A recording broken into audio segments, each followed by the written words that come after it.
tell us how the DDT, delay impacted the business of mobile operations. Okay, so as you rightly mentioned in your introduction, the key thing about digital TV is that it frees up spectrum in the 700 and 800 megahertz band, which is known as the digital dividend.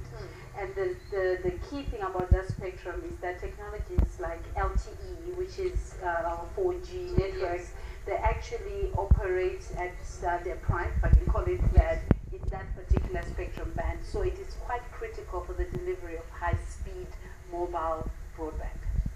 What is it that the minister, can do, or is expected for DTT migration? Well, the first and most important thing is that you need call it a policy or a plan or a strategy on how it's going to be done, because the reality of it is that you cannot just wake up one day and say, okay, now we're switching to digital TV, because I'm sure you've heard about the set-top boxes and how it's very important to have those, first of all, manufactured, readily available, deployed to the public, so that when the switch happens, there's not much disruption there. So at the moment, that all sits with the Department of Communications to actually map out a plan or a strategy on how it's all going to happen. And hence, that's why all eyes are on the minister today and on the DLC in general. So what happens after the June 17 deadline for this year? Well, at this particular stage, the biggest, for lack of a better expression, the biggest losers or the people who suffer the most are those who rely on free-to-air type channels for their entertainment, because those tend to run on the analog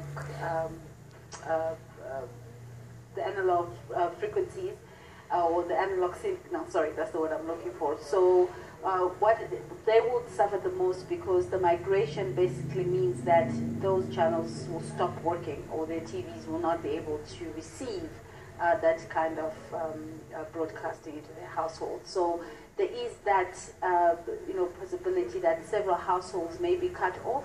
Yes, we may end up playing catch up and stuff, but as we've seen in other countries, there are implications on the ability of broadcasters to generate advertising revenue, etc. Because if you lose, say, 1 million households, no advertiser is going to want to pay whatever amount they were paying, knowing that there's about several thousand households that have been cut off. Exactly. Now, since the split of ministry, do you think that formulation and implementation of policies has become better? Well, I would say the contrary. Because it was a surprise to everybody in the industry that there was the decision to split telecommunications from, I guess, communications and broadcasting as a whole, because the one thing to realize is that everything is actually converging. So the lines between telecoms, broadcasting, internet, mobile, fixed line are becoming very blurred. And the actual strategy for most other countries is to actually combine the ministries, but it looks like we took sort of a contrary step on that. And that is bound to create problems, because for now, you've got the communications ministry sitting with something that the telecoms ministry absolutely needs. So there is that synergy that needs to be there. Well, speaking of those two ministries, how would you rate those two ministries, obviously the Department of Communications and Telecommunications thus far?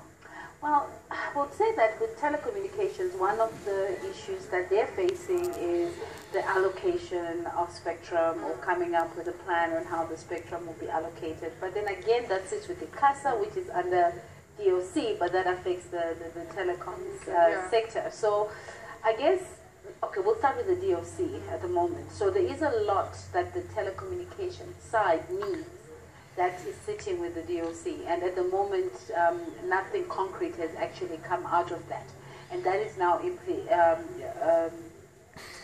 actually impacting on the Department of Telecommunications' ability to deliver on its mandate, which is to make sure that there is spectrum available, there is broadband available to everybody in South Africa. So I think at the moment the weight of the overall ICT sector as a whole, the critical aspects are currently sitting with the DOC, and because nothing has really come out of it, then we can say we can't really rate them very high. Spiw Chireka, thank you so much for your time. It's a pleasure. That's Spiw Chireka, ICT analyst, of course, Faith Mutambi, and Deputy Minister Stella Ndabeni, brief media and present Department of Communication budget votes. And now to story.